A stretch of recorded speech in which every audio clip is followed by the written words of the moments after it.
see. All right. Shalom, shalom. I'm going to start by giving infinite honors and praises to Yahweh, Bahashem, Yahweh Shai, Bahashem Harachak Wadash. Double honors to my teachers, the apostles and the elders of Great Millstone, who rule well and are worthy of their double honors. Peace and blessings to you, Akim, pushing out this truth across the four corners during these last seconds of time. Shalom. All right. And I'm just going to get into it. As the title of the lesson says, the history of the Fleur de Lis. All right. The history of the Fleur de Lis. Okay, now, the Fleur de Lis, particularly here in Louisiana, all right, is promoted and used as a symbol for gratitude, as a symbol for happiness, life, virtue, whatever you may call it. But the underlying history of the Fleur de Lis is rooted, all right, as a symbol of white supremacy. All right, and we're going to get into it. The Lord willing, this message be edifying. All right. And as you see here, Fleur de Lis, all right, it's used in many aspects of the Louisiana culture in particular. All right, you have the Saints. Okay. They use it as the emblem on their helmets, man. All right, for their organization, you have the University of Louisiana at Lafayette. All right. They also use the Fleur de Lis as their mascot and their symbol. Okay. But the underlying history of this symbol, all right, is rooted in idolatry. All right. And it's rooted in as a symbol of white supremacy. All right. It has negative and degrading history. All right. Particularly surrounding you so-called Native Americans, Latinos, and Negroes, man. The Israelites. All right. And more specifically, the tribe of Judah, man. You so-called Negroes. All right. You were branded with this. Okay. This was placed upon you for a symbolism that you were property of a slave owner, man. Okay, so Lord willing, we're going to get into this and it be edifying. All right, it's the book of Isaiah, chapter 5, verse 20. It says, woe unto them that call evil good. Now, this symbol here, all right, it is a very evil symbol. Okay, it's very demonic, and it's portrayed as something that is good. Okay, because they mainstream it, they put it on things that are marketable. And even you Jakes, all right, tattoo this on yourselves, man, not knowing the true history and the true meaning. Okay, so they call this evil good. All right, and we're going to get into that. Okay, this is Isaiah 5 and 20 again. Woe unto them that call evil good and good evil, that put darkness for light and light for darkness, that put bitter for sweet and sweet for bitter. That's right, man. And this is a very, all right, to those that know its true history, man, this is a very bitter history. This symbol, the Fleur de Lis, has bitter history, man. All right, and we're going to get into that. All right, this is the Fleur de Lis. All right, as you see some symbol signs. All right, and it goes into the history, man, stemming from basically French Louisiana, France. Okay, because Louisiana is deeply rooted in French history, man. All right. Hence, you have the French names. All right, let's get down to it. Okay. See if there's some info in here. All right. All right. Now we're at symbolic usage. Okay. Now it gives you a lot of symbolic usage, like we showed some earlier. All right. Symbolic usage in the Saints, symbolic usage in UL Lafayette. All right. It's on, you see it on windows, buildings, gates. All right. It's in your face, but like there's an old saying, truth in plain sight, man. All right.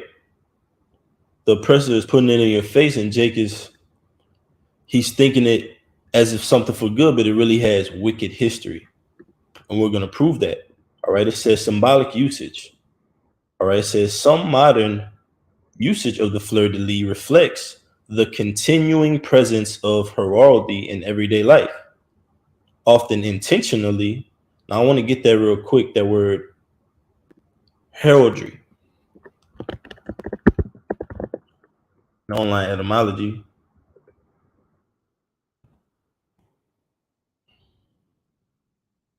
All right, it says art of arms and armorial bearings, heralds collectively. All right, so they use it a lot as a coat of arms, man. It's a symbol that you see as it shows here. Coat of arms of Sherilyn, coat of arms of Saint Venera. All right, but it's used as a coat of arms for a symbolism of protection. But this is just merely an idol, man. It's a false idol. All right. So I'm bringing out this lesson in order to edify you so-called Native Americans, Latinos, and Negroes, and tell you, come up from worshiping this thing, man. All right. It's nothing more than an idol, a false idol with no breath in it. And we're going to prove that. So we're going to jump down. All right. It says often intentionally, the continuing presence of heraldry in everyday life, often intentionally, but also when users are not aware that they are prolonging the life of centuries old insignia and emblems. You see, so you're maintaining this image, this false image, but you have no idea that this is rooted in deep centuries long of wickedness, man. And we're going to prove that. It says military, sports. Let's go down to sports. All right. It says the fleur de lis is used by a number of sports teams, especially when it echoes a local flag. This is true with the teams from Quebec, Montreal Expos. It says the teams of New Orleans, NFL, Pelicans, Zephyrs, Serie A, Florentina. So all these are used. This fleur de lis is used as a household name, but it's rooted in deep wickedness. Now let's go down to slave branding. All right. Let's go down to slave branding. As you see on the right, all right, this picture with a compass in the middle with a fleur de lis on top, it says a compass rose with a fleur de lis pointing north. All right. Now let's read this portion where it says slave branding. It says slave branding. In Mauritius, slaves were branded with the fleur de lis. Let's see what Mauritius is. All right. It says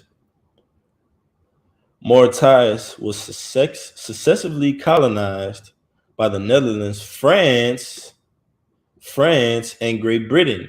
All right. These are Edomite countries, man. All right. It says, well, Edomites rule over, man. Okay. So this stems from Esau Edom, man. All right. And we're going to get to it. It's known, this fleur de lis is known as a symbol of white supremacy, man. All right. Now let's go back. Let's go back. All right. Now let's read the slave branding portion. It says, in Mauritius, now we got the info on that. All right. It says slaves were branded with the fleur de lis when being punished for escaping or stealing food. I'm going to read that again. It says slaves were branded with a fleur de lis when being punished for escaping or stealing food. You see? So this was a punishment, man. This brand, all right, this mark, what you would say, was put upon these slaves to brand them in order to deter them away from any negative conduct that went against their slave owner, man. And we're going to get into it. It says in France, some categories of outlaws were branded with the fleur de lis iron rod. You see? Wow. There you go. It says human branding or stigmatizing. Ooh, it's heavy. It's going into that charagma, man. All right. But Esau is conditioning the minds of you Jakes. All right. With things like this, with things like the fleur de lis and many other false idols. All right. That you Jakes worship, you put on your skin, you get etched on you. All right. And ultimately, you do what? You bow down to these things. So when Esau puts the charagma in front of you, you're going to treat it just like it's the fleur de lis. It's going to be a household name. He's going to put it on everything. He's going to he's going to put it in a light to where you're deceived and think it's positive, man. So let's read this. It says, human branding or stigmatizing is the process by which we got this M word again, all right? MARK, it says process by which usually a symbol or ornamental pattern is burned into the skin of a living person. Ooh, it's heavy. Burned into the skin of a living person, man. All right, so this fleur de lis was etched into your skin. It was burned into your skin, man, while you were still alive. In order to do what? Deter you away from any actions that went against your master, man. I'm just going to say that too. It says, with the intention that the resulting scar makes it permanent. Right, this was permanent, man. All right, it says, this is performed using a hot or very cold branding iron. It therefore uses the physical techniques, and it has some more. All right, well, we get the gist of it. All right, so it says, let's read it again. In France, some categories of outlaws were branded with a fleur de lis iron rod as a punishment for crimes involving a banishment sentence. All right, and it says in 1724, the punishment evolved in a system of letters branding relative to the crime. The fleur de lis became an exclusive punishment for slaves in the colonies. That's right, man. All right. And you know, we had the 13 colonies before it was America, man, because America came out of Great Britain, man. So when those traditions were passed over, all right, it was implemented into these slave techniques, man. All right, that Edom used to rule over us with, man. This was a part of his wickedness, man. All right, it says, we're just going to get into this last little portion and get into some precepts. It says the fleur de lis or flower de luce could be branded on slaves as punishment for certain offenses in French Louisiana. So this even trickled down to French Louisiana, man. In this state of Louisiana, man, all right, this was a punishment, okay? And it was called the Code de Noir, as it says here. It says, for instance, the Louisiana Code Noir 1724 stated, all right, now we're about to read it. This is what the Code de Noir stated, man. And this was law. This was a decree. Now let's get that real quick.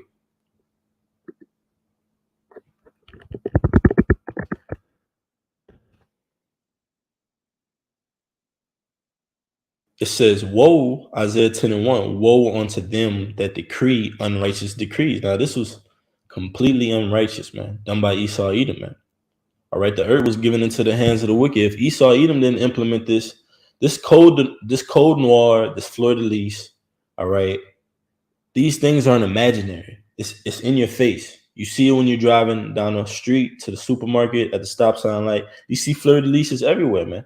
They're conditioning your mind, all right, to accept this as something that's holy, that's good, because they're associated with the Roman Catholic Church, all right, coat of arms, okay, it's symbols for certain things that people go to and love in their daily lives, all right, but it's really rooted in deep wickedness. It says, Isaiah 10:1, woe unto them that decree unrighteous decrees and that write grievousness which they have prescribed. Right, and this is very grievous, man. All right, slave branding. That's grievous, man. It's permanent on your skin. All right, it lowers your self-esteem. It just totally degrades you, man. And our people will degrade it. All right, and we have to remember this, man, and bring this to memory in order to not fall into the snares of the devil once again. Verse 2, to turn aside the needy from judgment and to take away the right from the poor of my people. The poor of the Lord's people are the nation of Israel, man. All right, so this is what you prescribe to take away our right, Esau. And we're going to read it. It says that widows may be their prey and that they may rob the fatherless. Now let's read this Code de Noir 1724. It says, the runaway slave who shall continue to be so for 1 month from the day of his being denounced to the officers of justice. All right, so if you run away from your slave master and you're gone for a month, all right, and the law enforcement at that time, right, the justice, right, they're notified of it. They know what's going on. It says shall have his ears cut off. His ears cut off. Read it again. Shall have his ears cut off, and shall be branded with the flower de luce, which is the fleur de lis. We read that. He shall be branded with the fleur de lis on the shoulder, and on the second offense of the same nature, meaning you go out, all right, you're gone, you run away, and you're found, okay, you're brought back. It says, persisted enduring 1 month from the day of his being denounced, he shall be hamstrung. Man, come on, man. And be marked with the flower de luce on the other shoulder. On the third offense, he shall suffer death. So these were the penalties, Slakia, given to our people by Esau Edom, man. Is this not grievousness? Is this not an unrighteous decree? All right, you're running. Here we have our people. We were put in slavery, all right, for punishment, all right. But here you have our people. We were trying to get away from this slavery, all right, that the Lord put us under, okay. And Esau Edom, that's why the Most High said he set him up over us, man. Okay. When Esau Edom was Lord over us, he put these different laws in place to where if we break them, we're under his rod. We're giving on to him, man. He decides what he wants to do. That's why it says the ears were cut off. Come on, man. You cut a man's ears off? How degrading is that, man? How inhumane is that, man? I want to get that. So, because it said we were hamstrung, man. That's wickedness, man.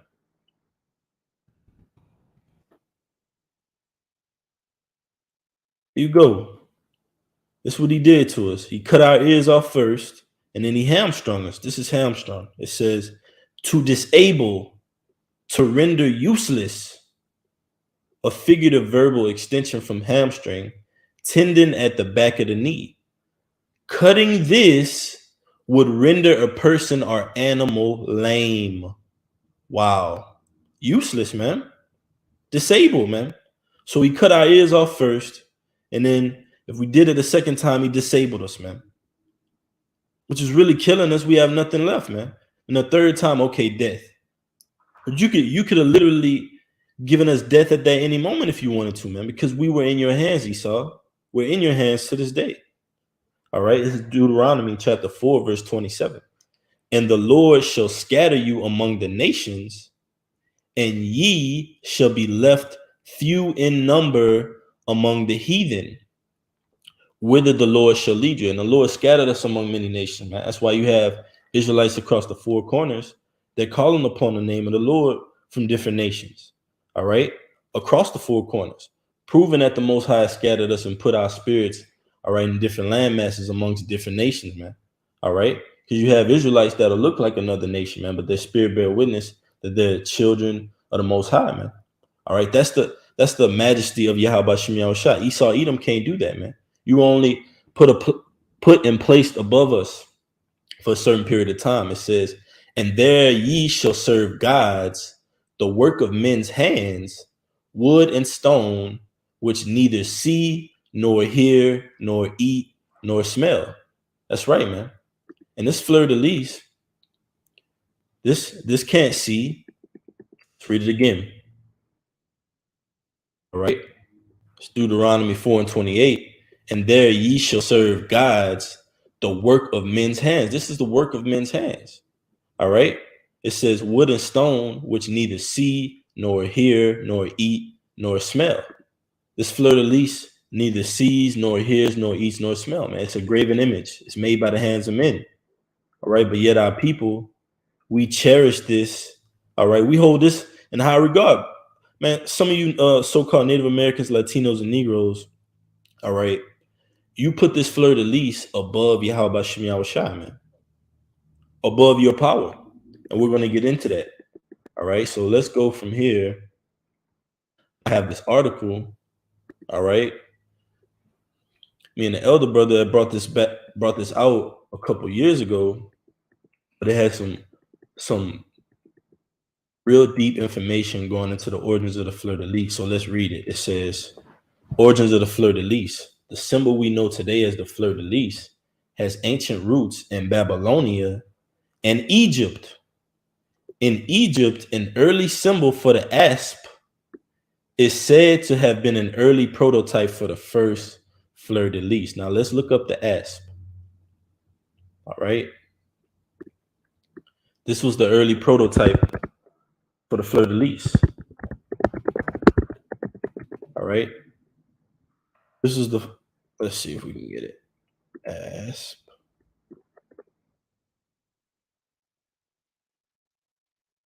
See if we can. Here you have it. I wanted to pull it up on Google, but there's some images right here. Egypt. Let's see. I'm gonna type in Egyptian asp. Salakia. Egyptian asp. All right. And here you go, the head of it. All right, which is let's see. Let's get it real quick. Here you go. Asp, a very venomous snake of Egypt. A very venomous snake of Egypt. You see? So this fleur de lis, it originated from an asp, man. A venomous snake of Egypt, a false idol, man. You can't make this up. All right. Let's go back to those images real quick. And here you go. This is an asp. So this is, and you can see it. You could even see the formation now of how the fleur de lis is made in the head of this asp, man. All right. They favor each other. Now let's go back. We're showing the asp here, the Egyptian cobra. Now let's go back to the article. Do you see? You see? Turn in from this. I went to this. Right here. Right here we have it. Okay. And some more here. Now let's read on. It says, in Egypt, an early symbol for the asp is said to have been an early prototype for the fleur de lis. Some say that Roman nobility invented the symbol we call the fleur de lis as a symbol of fidelity, which that's a lie, man, because fidelity goes into virtue, goes into righteousness, man. All right, which is Yahweh Shem Yahushua, man. There's no fidelity in a slave brand. That shows you what Esau Edom thinks of the people today, man. He puts the slave brand on them. All right, he puts it on their logos, their T-shirts, in their classrooms. All right, here you are paying tuition at these universities, and they're using this to mock you. You see, we just read the Code de Noir, man. It says the Fleur, as we know today, was born about 1062 AD, Annos Dominos, Anno Domini. It says, as the nation of France, here we got France again, man. All right, because Louisiana is rooted in deep French history, man. Okay. It says, as the nation of France emerged from the Dark Ages, the Babylonian symbol filtered through Egypt, Greece, and Rome. So this, like the scriptures tell you, man, let's get it real quick. Right.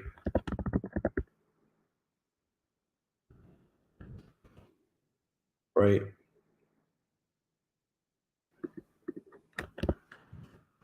Let's get it real quick.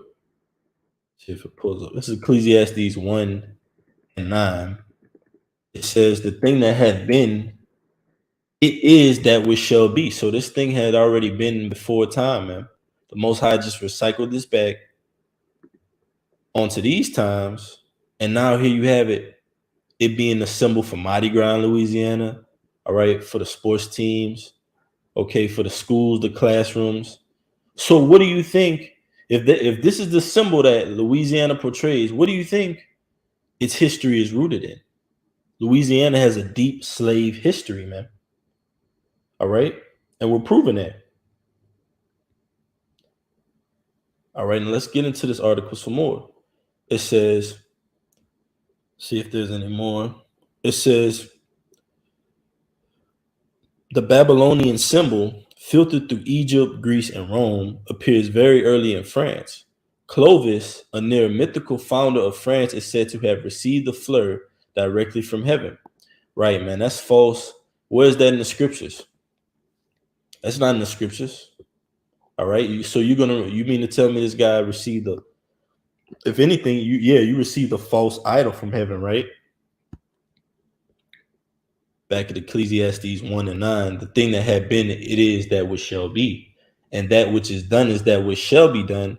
And there is no new thing under the sun. You see, this fleur de lis is not new. It goes all the way back to ancient Egypt, ancient Babylon. All right. And now here in spiritual Egypt, spiritual Babylon. So who's greater? All right. Esau, Edom, or the Most High? I think we'll take the latter. It's a no-brainer, man. Most High controls everything. It says, verse 10, is there anything whereof it may be said, see, this is new, it hath been already of old time, which was before us. So we can't go to this fleur de lis and say, hey, this is new on the earth. All right, because we have all this information out here that the Lord has given us, man. Okay. So it says, reading on some more, it says, France's first king, Philip I, adopted a version of the fleur as his insignia. Clearly, its three-petal form was a symbol of the Christian Trinity when it first emerged in France. Right, man. That's off, man. Okay. And we could break that down, man. The Trinity doctrine, man.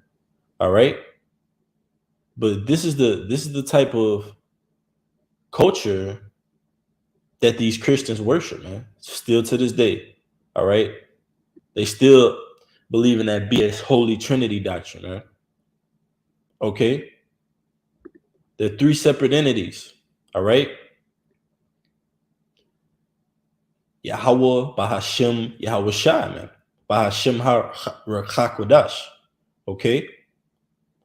Who in the world it really calls God Yahweh? Who in the world it really calls Jesus Christ Yahweh Shai? Bahashem in the name, Rakha, Chodash, the Holy Spirit. All right. It says, let's read some more.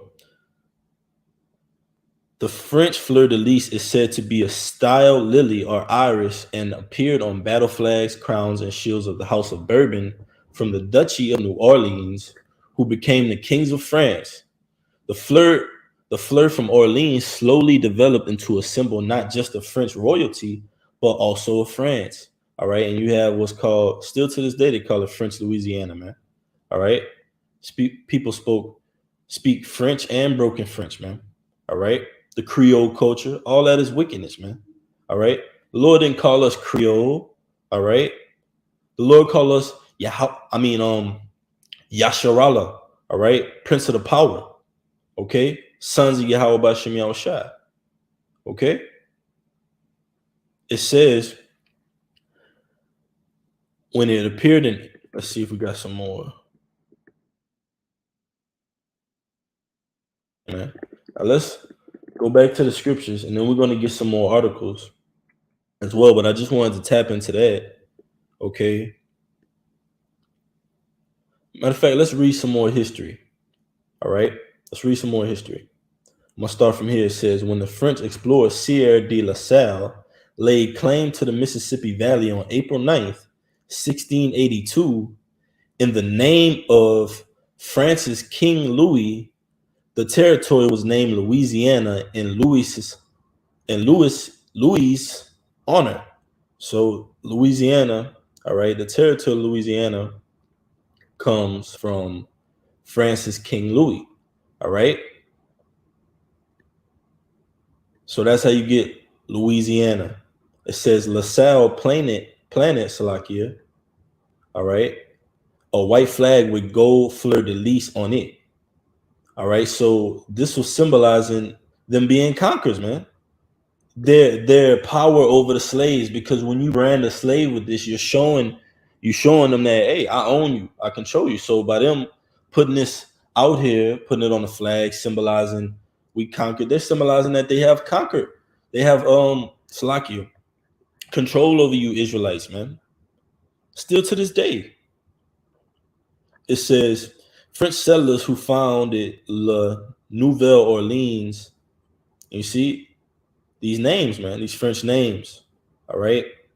La Nouvelle Orleans in 1718, in honor of the king's ancient ties to Orleans, flew a fleur-de-lis flag, and the fleur became an early symbol of New Orleans as it is to this day. It says, though Louisiana passed to Spain and finally to the United States in 1803, right? Because in 1803, you have, well, 1805, should I say, all right, you had the territory of Orleans basically. And before then, all right, Louisiana was basically, well, then really you had Louisiana was in separated into counties, man.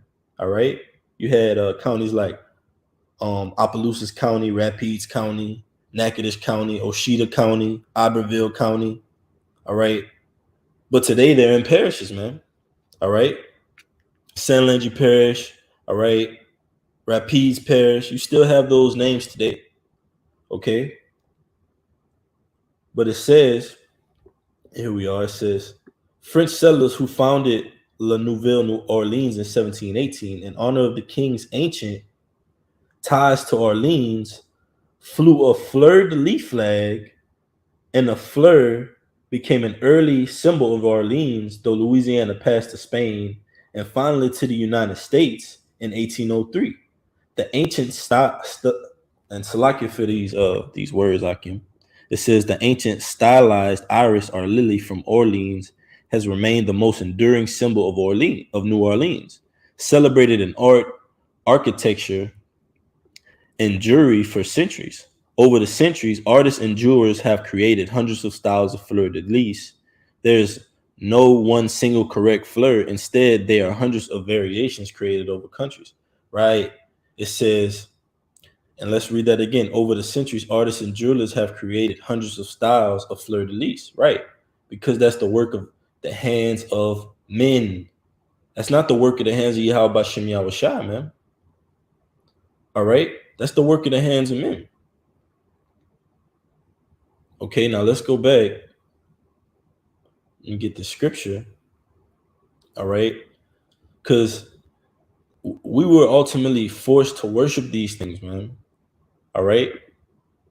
And then some of our people ultimately did worship them willingly.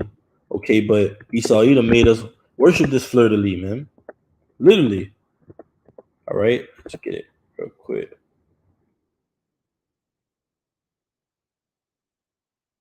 Okay, so we're just gonna show an example throughout the scriptures while people were worshiping, all right, false idols, man. Okay, this is Jeremiah 7:16. It says, "Therefore, pray not thou for this people, neither lift up cry nor prayer for them, neither make intercession to me, for I will not hear thee." And the Lord's going to tell you why, man, because our people were going off, worshiping false idols, worshiping false gods, okay? And the Lord turned his face from them, man, okay? And you see it still today. Our people are worshiping these idols, worshiping these false gods, worshiping the fleur de lis, and the Lord has turned his face from them, man, but he has left a remnant, which is the elect. Verse 17, it says, "Seest thou not what they do in the cities of Judah and in the streets of Jerusalem? The children gather wood, and the fathers kindle the fire, and the woman knead their dough to make cakes to the queen of heaven, and to pour out drink offerings unto other gods, that they may provoke me to anger." That's right, man. All right, making cakes to the queen of heaven, man. Women worship.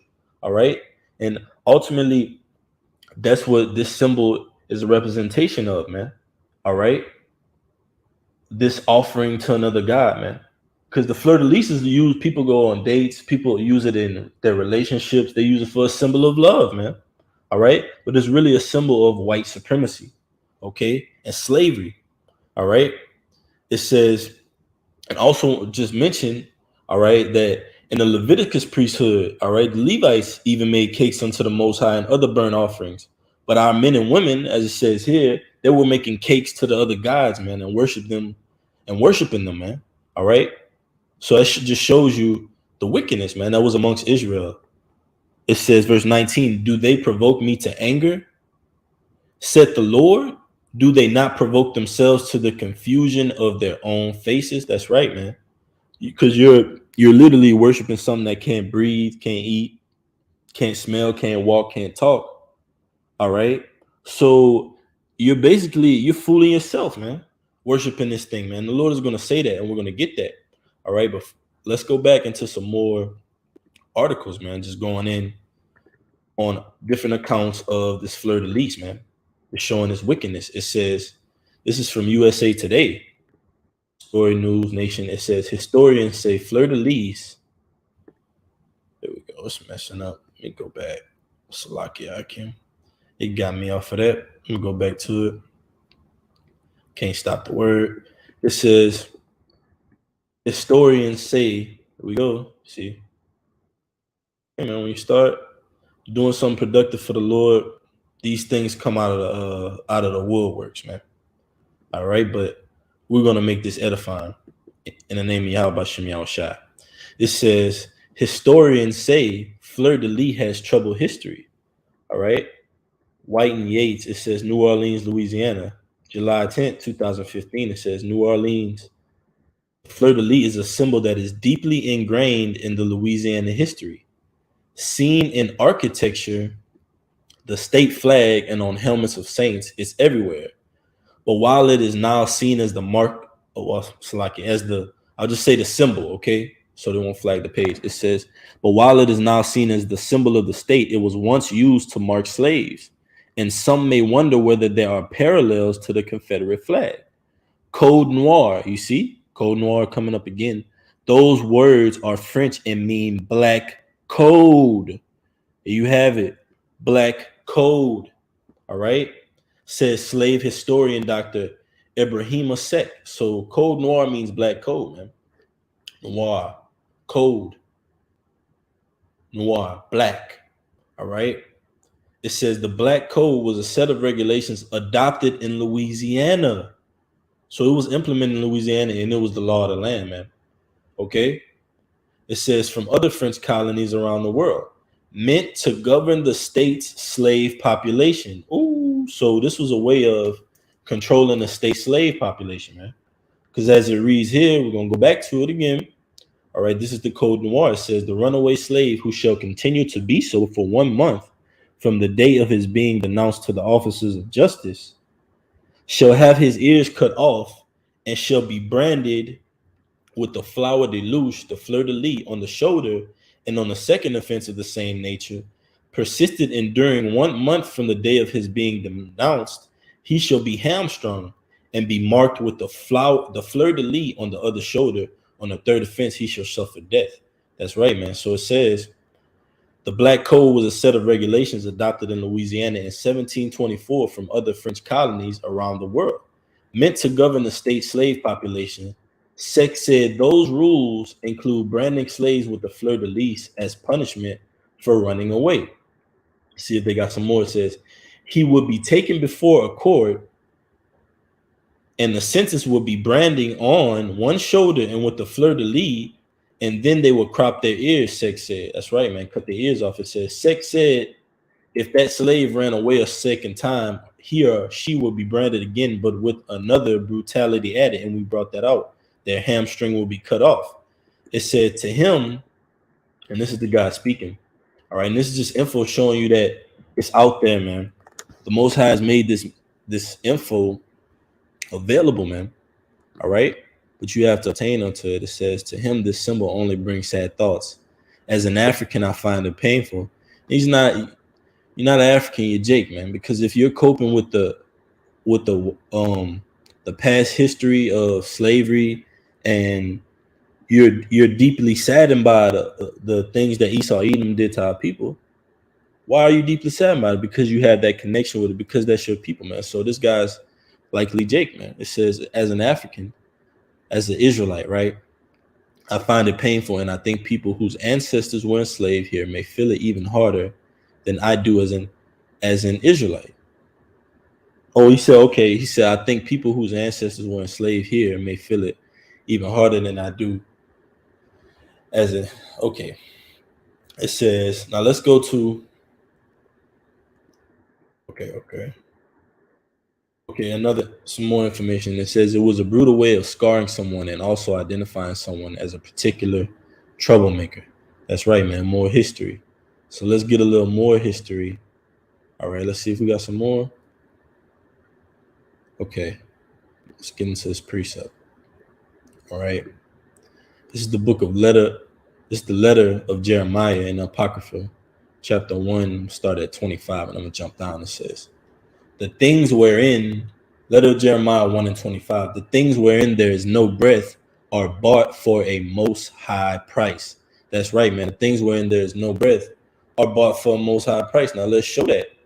Let's show that. All right, you can't get around the scriptures. The things wherein there are no breath are bought for a most high price. Now let's go to some of the the products being sold of this Fleur de Lis. Look at this. Most high price, $565 for a carpet with Fleur de Lis on it. All right, $24 here. Okay, let's go into some more. You know, the most high price, man. All right, they're bought with a high price. This is a graven image. This is an idol, and here you have here what it says. Let's see what it says. Please don't flag this video. This is only for education purposes. All right, Fleur de Lis carpet, $565. That's a high price, man. All right, letter of Jeremiah 1 and 25. It says, "The things wherein there is no breath, the Fleur de Lis, are bought for a most high price." Now let's jump down. All right, let's jump down. Con 1144. All right, let's jump down and see where I'm gonna go real quick. It says, "The things where there no breath are bought for a most high price." Letter of Jeremiah 1 and 70. "For as a scarecrow in a garden of cucumbers keepeth nothing, so are their powers of wood and laid over with silver and gold." All right, laid over with silver and gold. That's the Fleur de Lis, man. Okay, silver, gold.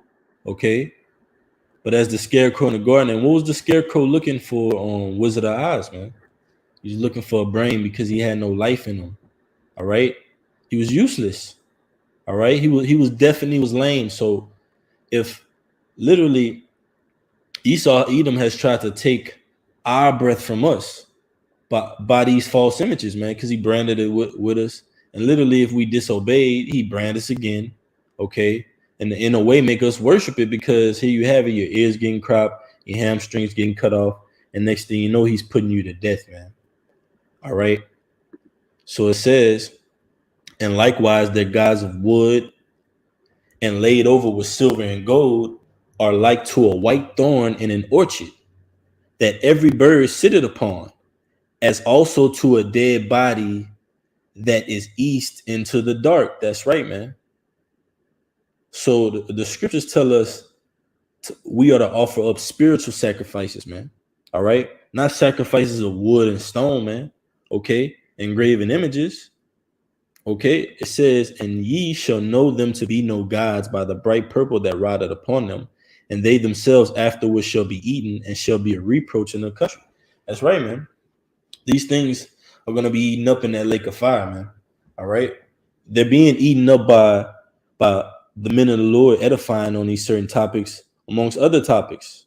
All right, that tell our people, hey, don't worship this. This is a false idol. Consider these things. Verse 72. "Better therefore is the just man that hath none idols, for he shall be far from reproach." That's right, man.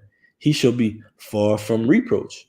I just want to touch on this point, as it said in the letter in the 71. It says, I'm gonna read 71 again. It says, letter of Jeremiah 1 and 71, "And likewise their gods of wood and laid over with silver and gold are like to a white thorn in an orchard, that every bird sitteth upon, as also to a dead body that is east into the dark."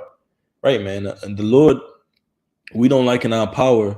Like the Lord even tells you, he's the power of the living, man. All right. And the scriptures even they call us lively stones, man. All right. We have breath in us. The breath is the spirit and power of Yahweh Shem Yahushua, man. These scriptures, this wisdom, this knowledge, this understanding. This is 1 Peter 2 and 5. "Ye also, as lively stones, are built up a spiritual house and holy priesthood, to offer up spiritual sacrifices." Spiritual sacrifices. acceptable to the Lord by Yahweh Shai Mashiach. So we are to offer up spiritual sacrifices. We're lively stones through the spirit and power of Yahweh Bashem Yahweh Shai. These idols have no breath in them. They're not lively. These idols aren't lively, so why would we worship them?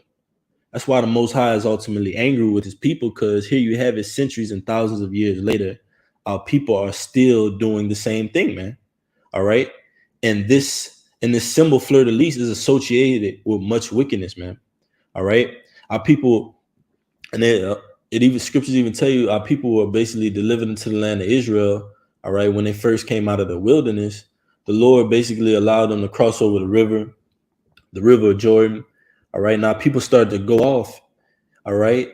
And basically after that, God fearing generation had gone out, man, had died, man. All right. Our people went back to serving those other gods, man. All right. And that breath was taken from them. All right. Which is that wisdom, knowledge, and understanding. Okay. I just want to get this real quick. It's an apocryphus. Let me see. All right. Bear with me, Hakim. All right. Bear with me, Hakim. This is 2nd Ezra 3 and 4. It says, O Lord, who bearest rule, thou spake it at the beginning, when thou did plant the earth, and that thyself alone, and commanded the people, and gavest a body unto Adam without soul. Right, man. So before the Most High put this breath, we were likened unto lifeless, man. All right. What separates an idol from a lively stone? The spirit and power of Yahweh Bashem Yahweh Shai, man. It said, which was the workmanship of thine hands. So we're the workmanship of the Most High's hand. So why would we worship something that's the workmanship of the hands of man? All right. It said, and did breathe into him the breath of life, and he was made living before thee. See, we're lively stones. All right. Starting with Yahweh Shai, whom the world ignorantly calls Jesus Christ, who was Adam. All right. Verse 6, and thou leadest him into paradise, which thy right hand had planted. All right. Before ever the earth came forth. And unto him thou gavest commandment to love thy way, which he transgressed, and immediately thou appointest death in him and in his generations, of whom came nations, tribes, people, and kindreds out of the number. That's right, man. Okay. So ultimately, we went off since the beginning, man. This story was written, and you see it throughout the scriptures, all throughout the scriptures, Israel going off worshiping false idols, and the Most High is just tapping us on our shoulder with prophecy, tapping us on our shoulder with judgment, saying, hey, you might want to do it my way. All right. You might want to consider these things, you know? All right. So let's go back real quick. I just want to get a couple more before I wrap this up. Right. Bear with me, Hakim. Get this real quick.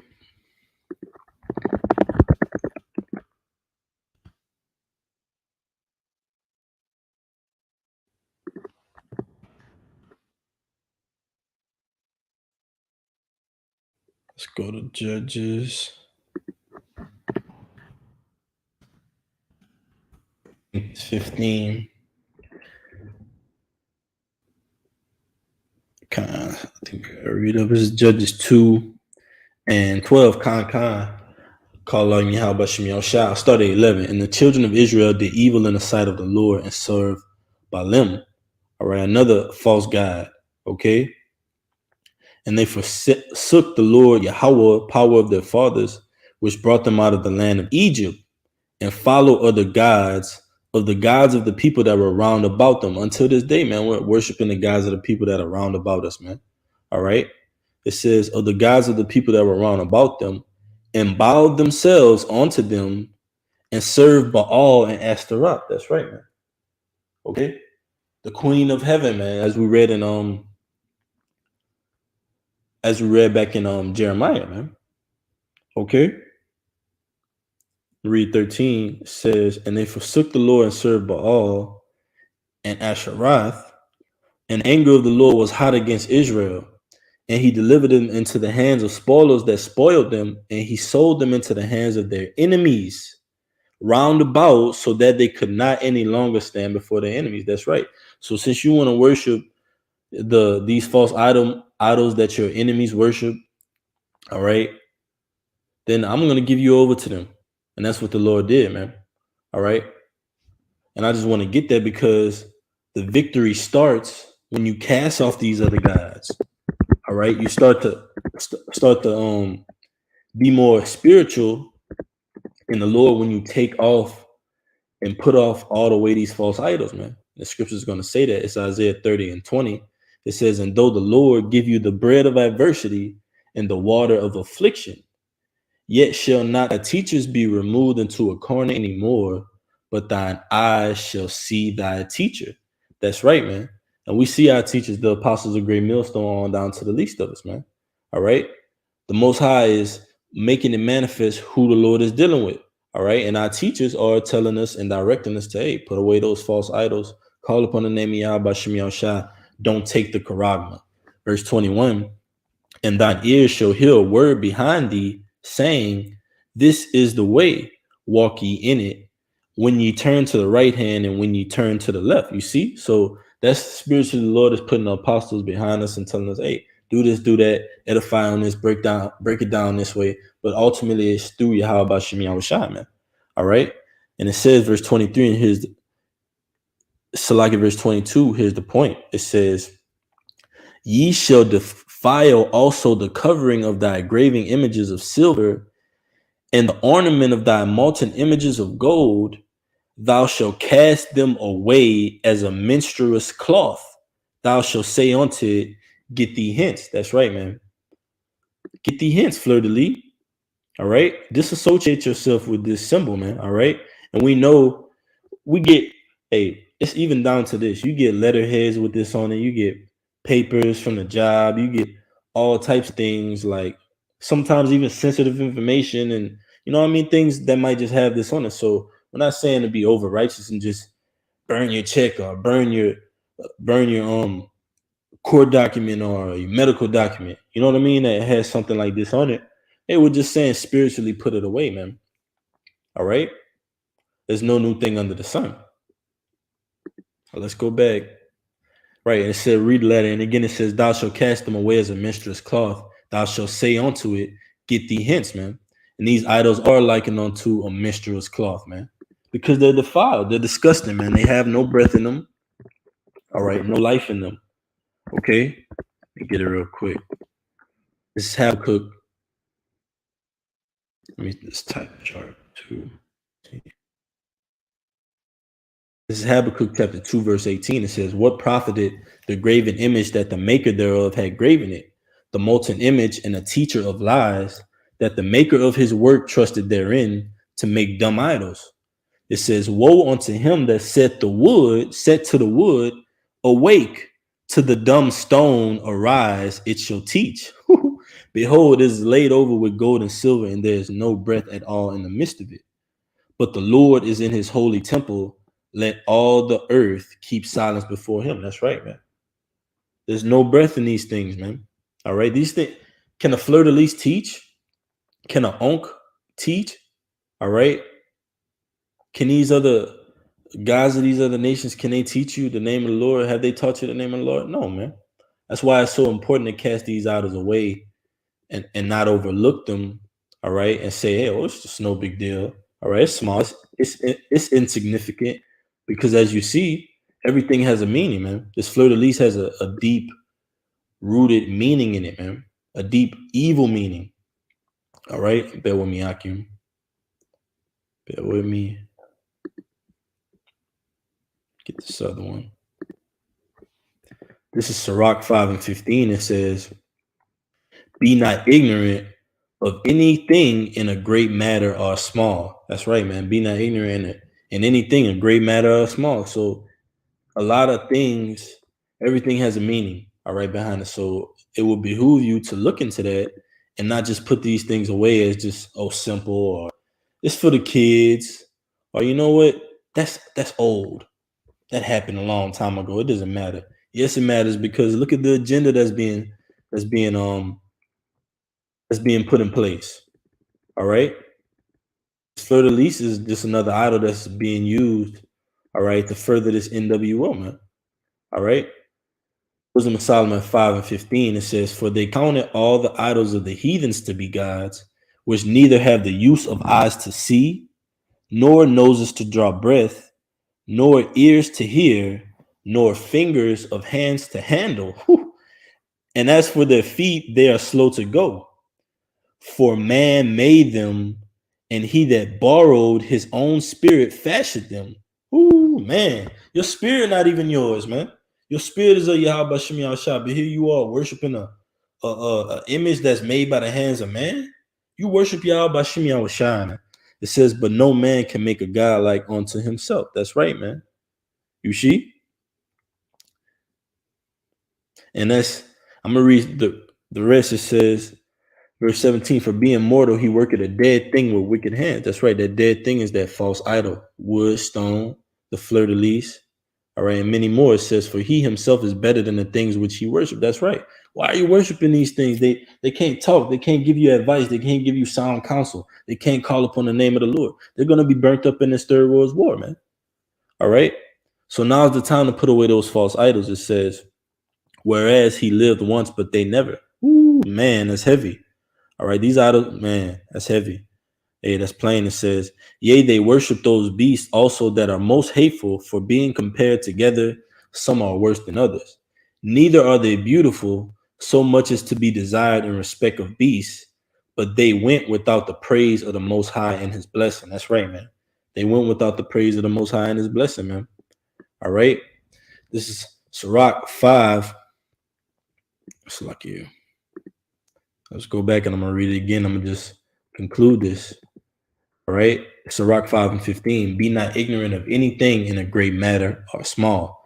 Barakatah Yahweh, Barakatah Yahushai, call Elohim Yahweh, by Hashem Yahushai, by Hashem Harachak. Double honors to my teachers, the apostles of Great Millstone, who rule well and are worthy of their double honors. Peace and blessings to you, Akim, pushing out this truth across the four corners during these last 6 of time. Kwam Yasha Allah, Abab, Shalom."